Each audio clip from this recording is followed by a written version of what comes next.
But what caused the financial success was not extreme ability. You know, I have a good mind, but I'm way short of prodigy. And I've had results in life that are prodigious. And that came from tricks. I just learned a few basic tricks from people like my grandfather. What were those What tricks? kind of? Now everybody's leaning in, wanting to know. It's too late for you old guys. Yeah, anyway, but no, there are all kinds of tricks that I just got into by accident in life. One, I invert all the time. And I was a weather forecaster when I was in the Air Corps. And how did I handle my new assignment? Being a weather forecaster in the Air Corps is a lot like being a doctor that reads x-rays. It's a pretty solitary. You're in the hangar in the middle of the night and drawing weather maps and you're clearing pilots, but you're not interfacing with a bunch of your fellow men very much. And so I figured out the minute I was actually making weather forecasts for real pilots, I said, how can I kill these pilots? Now that's not the question that most people would ask, but I want to know what the easiest way to kill them would be so I could avoid it. And so I thought it through in reverse that way, and I finally figured out, I said, there are only two ways I'm ever gonna, I was in the ferry command, there are only two ways I'm gonna kill a pilot. So I'm gonna get him to icing his plane can't handle, and that will kill him. Or I'm gonna get him someplace where he's gonna run out of gas before he can land because all the airports are sucked in. And I just was fanatic about avoiding those two hazards. And if Kobe Bryant had had somebody like me, he'd still be with us. Yeah, it was so stupid to kill yourself that way. But just that basic, I may have learned that from my grandfather. My grandfather would say to me when I'm swimming, he'd say, swim as long as you want, but stay near the shore. Well, but you can laugh, but No, he was a very wise man. Exactly. Yeah. Well, what I'm hearing you say is that you, as a discipline, look at what the risk is on the other side of the situation and you avoid that. That's one of the rules, right? Well, it's just that it's like a lot of practical problems in algebra. If you invert, you can solve it easily. If you don't, you can't solve it easily. Exactly right. And so, of course, I had that trick very early. And most people, they say, how can you, please tell us what you do to save India, or to help India. And of course, I would approach it differently. I'd say, what could I do which would most easily hurt India? And approaching it in reverse that way, I got better results. You look at the vulnerabilities. Yeah, yes, and I have a whole bag of tricks like that. I went to the ROTC both in high school and college.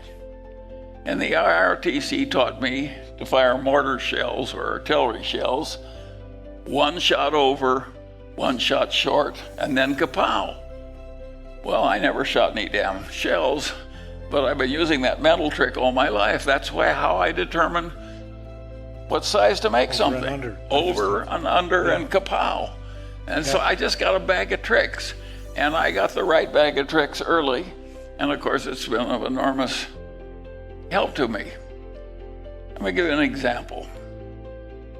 I had a client once when I was a young lawyer, and he owned a bunch of hilly ranch land on the edge of civilization, not very far from here in Southern California. And the Edison Company came through and they wanted a new easement through his land. They already had some easements. And he hired the leading appraiser in Orange County, real estate appraiser, and said,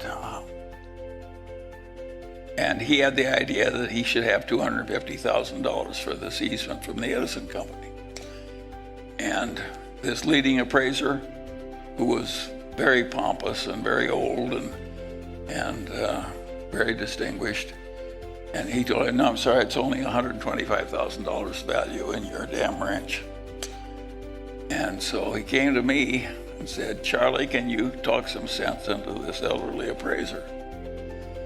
And So I looked at his problem and I told the president what I thought how he was doing his own appraisal wrong. I'm not a real estate appraiser, he is. And what he had done is what he was taught to do in appraisal school. He thought the problem through in 2 dimensions, and he figured out from comparable sales what the value per acre was, and then he computed the acreage, and he had something a little bit on the damage the easement would do to the remaining property and so, but it was all done in 2 dimensions. And I said to this appraiser, you've got to do this in 3 dimensions. You know, God gave us 3 dimensions. And I said, if they put the utility towers, big transmission line towers, which is why it's going to freeze the grade. And the logical way to develop your land is to lop off the top of the hills and put them in the valley. That's the way hilly land is developed. And they're doing enormous damage to you by freezing the grade. And he said, he wouldn't change a damn thing. So I said to my elderly client, I think you have to fire this twit. And I will hire you an appraiser who can think. And so I got him $600,000, which wasn't at all hard because I was dealing with a bunch of honest engineers at the Edison who did think in 3 dimensions. But again, that's so simple, but you'd be surprised how many lawyers would screw that one up. And of course, people like that appraiser who didn't know his own business very well because he didn't pay attention to the fundamentals, those people are always with us.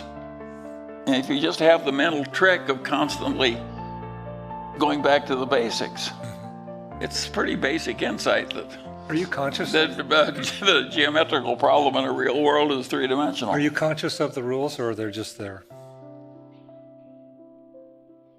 Well, it's so habitual with me Yeah, I understand. and I revolve possibilities and I rag problems hard. And if they don't yield, I come back. And so this is just a bag of tricks, and it enables a non-prodigious man to get prodigious results. Remember, last summer you bought Anadarko, big oil company. Yes. And you described, I think you'd just gotten back from being with Warren for the weekend. Yeah. And you were describing that you didn't do all the analytics and you didn't do all of the research, but you used your bag of tricks, and you flew out to Omaha. You and Warren spent the weekend. You called up the president of the Bank of America, got the money, made the deal. No, I didn't go to Omaha. Or where did you go? No, I stayed. We have a telephone. Okay. Okay. You talked. Okay, you talked to Warren about it. Anyway. Yeah, but you made it in about 2 days, and it was like. No. Okay. Warren didn't need. Warren and I have been together so long that just one grunt we can speak a volume. and no, it's perfectly obvious the Permian Basin is our number 1 oil reservoir, and we don't have another like it. And it's perfectly obvious you have a preferred stock, that you have an advantage over everybody else, and plus an upside. And so we've done this kind of thing before too. So of course we did it, and it's not very difficult. But you're right. There are all kinds of organizations, endless due diligence, and we knew enough to act. Based on the rules. And why they were in a hurry, Yeah. yes, but you don't need perfect. If you're 96% sure, that's all you're entitled to in many cases. And I see these people doing this due diligence, and the weaker they are as thinkers, the more due diligence they do. And of course, it's just a way of allaying an inner insecurity. And of course, it doesn't work. You've got to be able to quickly understand that. How much brains does it take to know the Permian Basin is America's best oil reserve? It's layer after layer after layer. You know, there is nothing like comparable. Yes. And if you have an 8% dividend off the top, from a perfectly reputable place of very talented people, the woman who runs that is a production engineer. She's good. And they get better results in that shale than other people. And so it's a no-brainer. At least it's a no-brainer if you don't make it hard. But I see people if you, in America now, they do these leverage buyouts, and these firms do what they call due diligence. And they will send armies of young lawyers out at high rates per hour to riffle through all the purchasing orders at a place like Esri. Don't even think about it. No, I'm not thinking about it. But my point is, they don't. Esri wouldn't. No.